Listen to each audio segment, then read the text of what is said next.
can always just pull it out. That's super easy. Wait, why is this all stuck? Hang on. Oh, fuck! Hey, my name is Andy, and today I've just bought myself a 2005 BMW 3 Series. Let's go.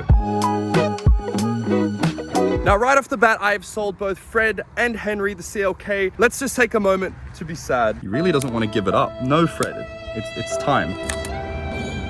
This BMW 3 Series is a 2005 model with only 135,000 Ks on the clock. I'm now going to show you guys around this car in 3, 2, 1.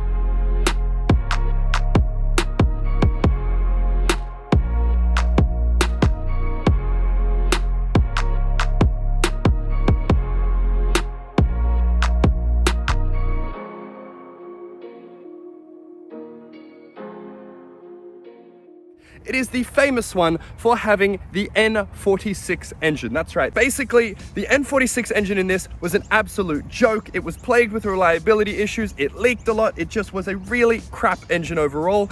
But because of that, you can pick one of these up for next to nothing. Although in saying that, this car was ridiculously cheap, but that was for a reason. And so right now, we're going to go through every single thing that is wrong with this car. Let's start with the elephant in the room, which is the engine. As more specifically, the oil leaks.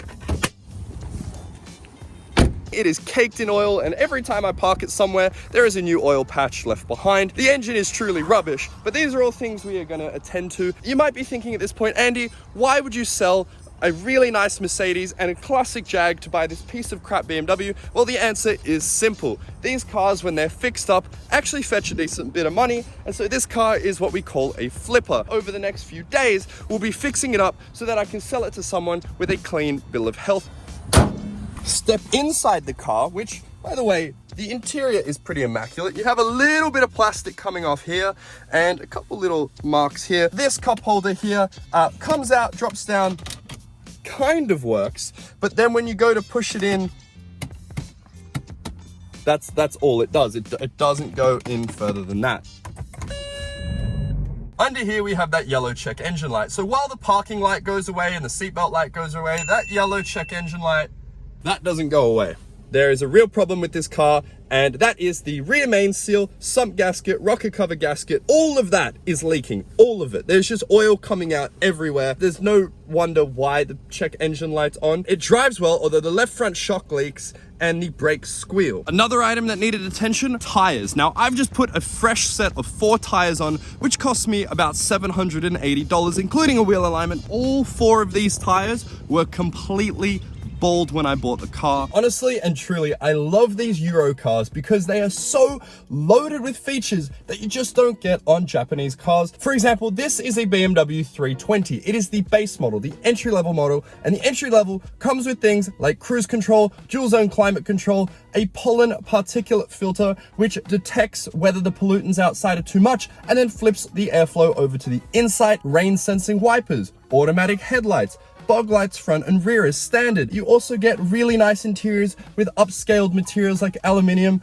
leather, everything. And I know the base models came with, like, the true base models came with like fabric insert seats, but it's just a nice place to be. And for a 320 to have a sunroof as well, this is just why European cars are just better. They are just better than Japanese cars. They might not be as reliable, but if you take good care of them, you do the maintenance they require, they offer you so much more in terms of driving pleasure and just sheer features. And that's the way it is. If you want to argue, you can, but you're wrong. European cars are just better. Now, for the first time on this channel, I've finally bought a car with a sunroof, and the coolest thing is it actually works and works well. Personally, I love sunroofs. I think they're awesome because you get, a lot more light in the cabin. It looks amazing. If it gets too bright, you can always just pull it out. That's super easy.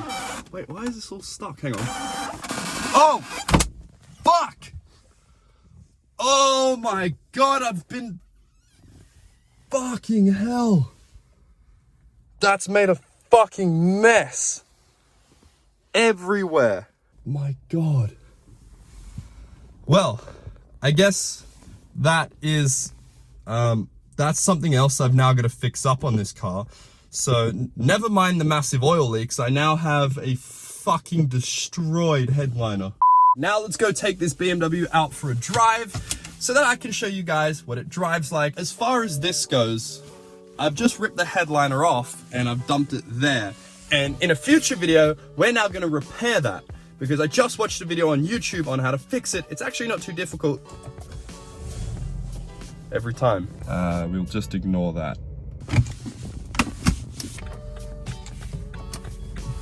Whoa.